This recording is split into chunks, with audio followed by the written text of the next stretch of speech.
తీసుకుంటాను. Congress party spokes person Krishna Teja గారు కూడా ఉన్నారు, ఆయన అడుగుదాం. యాక్చువల్లీ కృష్ణతేజ గారు, నిజంగా ఇప్పుడు మురళీ సార్ లాంటి వాళ్ళు చెప్తున్నది ఏంటంటే నిజంగా కాంగ్రెస్ పార్టీ నష్టపోతుంది రాహుల్ గాంధీ వల్ల అని మీకు అట్లా అనిపిస్తుందా? ఎందుకంటే 3 రోజులకి వెళ్ళి చూస్తే అఫ్ కోర్స్ కాంగ్రెస్కి హెడ్లైన్స్ వస్తున్నాయి, కానీ ఓట్లుగా మారకపోవడానికి one of the reason is ఆయన నిజంగా మొన్న ఆయన స్పీచ్ ఇవ్వాలనుకున్నప్పుడు నరవాణే గారి పుస్తకాన్ని రైజ్ చేశారు, దాంట్లో తప్పేం లేదు, రైజ్ చేశారు, కానీ పబ్లిష్ కాని పుస్తకం గురించి మాట్లాడకూడదు, ఇండియాలో పబ్లిష్ కాలేదు అది అని మాట్లాడుతున్న టైంలో ఆ పుస్తకాన్ని పక్కన పెడితే ఆయన గంట కాదు 2 ఎంతసేపు ఆయన టైం ఇస్తారో అంతసేపు ప్రభుత్వాన్ని ఇరుకున పెట్టడానికి ఆయన ఎన్ని మాట్లాడాలో అన్ని మాట్లాడి ఉండవచ్చు.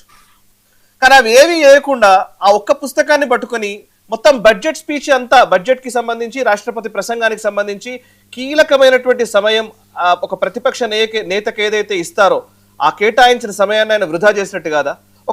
ఒక పుస్తకం, అది పుస్తకం గురించి ఎట్లాగో మీరు ప్రెస్ మీట్ లో వచ్చి మాట్లాడొచ్చు, లేదంటే ఇంకో దగ్గర చెప్పొచ్చు.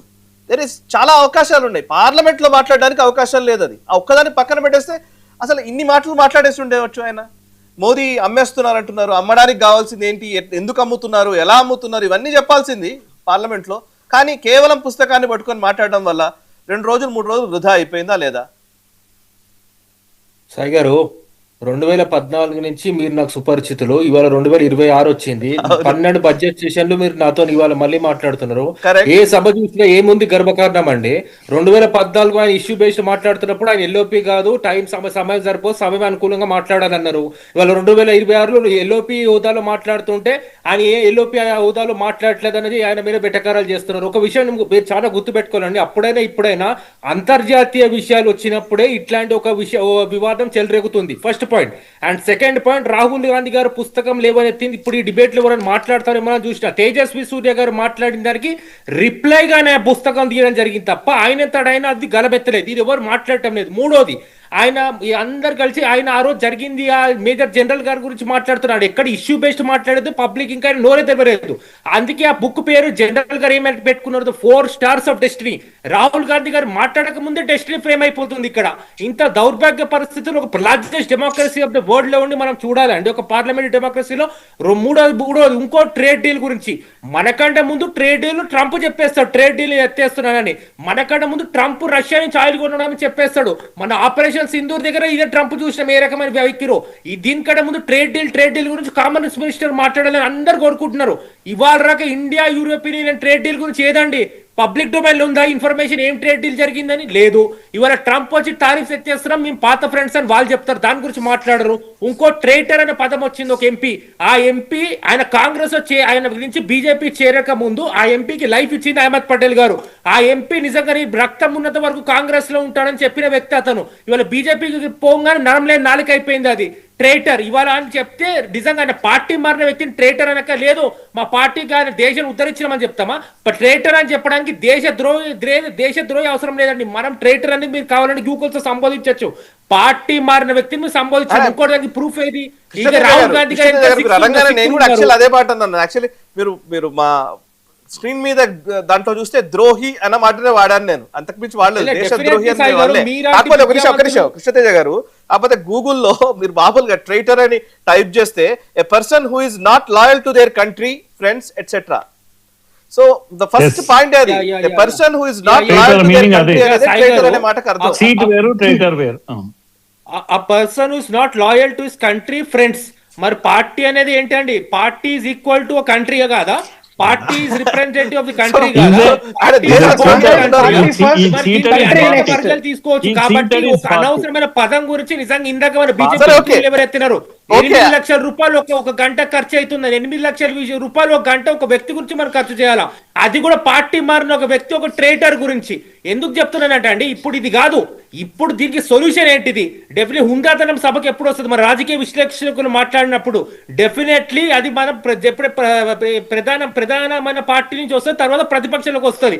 దానికి ఇవాళ ప్రధానమంత్రి గారు వచ్చి ఓట్ ఆఫ్ థ్యాంక్స్ చెప్తున్నప్పుడు ఎవరో మహిళలు ప్రధానమంత్రి గారు గెరావ్ చేశారంట. ఒకటి గుర్తుపెట్టుకోనండి, పార్లమెంట్ బిజినెస్ రూల్స్ ఉన్నాయి.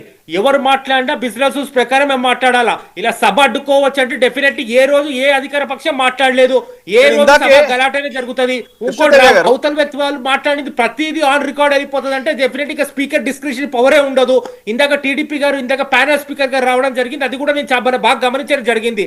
ప్యానల్ స్పీకర్ గా ఇందాక మాణిక్రావు ఠాగూర్ గారు ఏదో అంటే ఈయన అభ్యంతరం చెప్పి డెఫినెట్లీ చైర్ కి గౌరవం ఇస్తాం, డెఫినెట్లీ ఆయన అభ్యంతరం చెప్తే దానికి అనుకూలంగా ఆయన ఏమైనా డెఫినెట్లీ ఆయన నోటీస్ ఇవ్వచ్చు, ఆయన రిప్లై అడగచ్చు. ఎందుకంటే అంటే ఇవన్నీ ఎందుకు బయటకు వస్తున్నాయి, నిజంగా సబ్జెక్ట్ అని ఇవాళ బడ్జెట్ పైన ప్రసంగం జరిగింది, బడ్జెట్ పైన ఎవరు మాట్లాడటం లేదు. మన దౌర్భాగ్యమైన పరిస్థితి. ట్రేడ్ డీల్ వల్ల మన రైతుల రక్తం ఏ రకంగా పిండేశారు 4 నెలలు, దాని గురించి ఎవరు మాట్లాడటం లేదు. ఏమన్నా మాట్లాడాలని మేము కూడా కోరుకునేది, పార్లమెంట్ లో మాట్లాడాలని మేము కోరుకుంటున్నాము, ఎవరైనా కోరుకునేది అదే. మాట్లాడడానికి అవకాశం వచ్చినప్పుడు ఒక మాట పట్టుకొని దాని మీద ఉండడం కంటే అసలు అనేక విషయాలు మీరు ప్రస్తావించవచ్చు. నిజానికి ఇప్పుడు 3 రోజుల కాల వ్యవధి మనం కోల్పోయినట్టేనా కాదా? పార్లమెంట్ లో 3 రోజులు పోయినట్టే. రేపు మళ్ళీ ఇంకొకటి అవుతుంది, రేపు ఇంకొకటి ఏదో మాట్లాడతారు. అంటే కొన్ని పట్టుబిడుపులు ఉంటాయి న్యాచురల్ గానే. మీరు ఇప్పుడనే కాదు, జనరల్ గా చాలా సంవత్సరాల నుంచి ఈవెన్ ప్రణబ్ ముఖర్జీ గారు ఉన్నప్పుడు కావచ్చు, ఈవెన్ గులాం నబీ ఆజాద్ గారు ఉన్నప్పుడు కావచ్చు, ఈవెన్ అహ్మద్ పటేల్ గారు మీద ఇందాక ప్రస్తావించారు. అటువైపు ఇటువైపు 2 దిక్కులా కూడా చాలా మంచి హుందాగా నడిచేది. ఇప్పుడేం ఇవాళే మొత్తం పార్లమెంట్ ఇవాళంతా కూడా మొత్తం భ్రష్టు పట్టిపోయింది, ప్రజాస్వామ్యం ప్రమాదం ఉంది అనడానికి ఏం లేదు. అందరూ ఉన్నారు ఇక్కడ. ఈవెన్ కాంగ్రెస్ పార్టీలో కూడా చాలా బాగా మాట్లాడే వాళ్ళు ఉన్నారు, మిగతా పార్టీలో కూడా చాలా బాగా మాట్లాడే స్పీకర్స్ ఉన్నారు. సో ఇప్పుడు ఇక్కడ గొడవ ఏంటంటే ఈ చిన్న వాటికి నిరసనలు, వాగ్వాదాలు వీటికి పోవడం వల్ల అసలు సమయం అంతా వృధా అవుతోంది. తద్వారా ఏమవుతుందంటే అసలు ఏదైనా నిజంగా ఇష్యూ మాట్లాడాలనుకునే వాళ్ళు కూడా మాట్లాడలేని పరిస్థితులు అక్కడికి వెళ్ళిపోతున్నారు.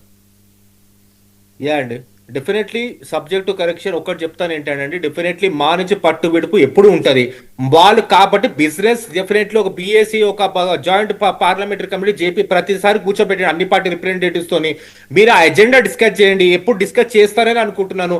డెఫినెట్లీ ఎవరికి టైం ఎంత కేటాయిస్తారు, డెఫినెట్లీ ఎన్ని క్వశ్చన్ ఎంత క్వశ్చన్ తర్వాత అన్ని ఒక్కొక్కటి ఫ్రేమ్ చేసుకుని వస్తుందండి. మీకు అమర్నాథ్ గారు కూడా రెస్పాండ్ అవుతారు. అమర్నాథ్ చారంగ్ల గారు యాక్చువల్లీ ఇప్పుడు ఆయన కృష్ణతేజ గారు కూడా చాలా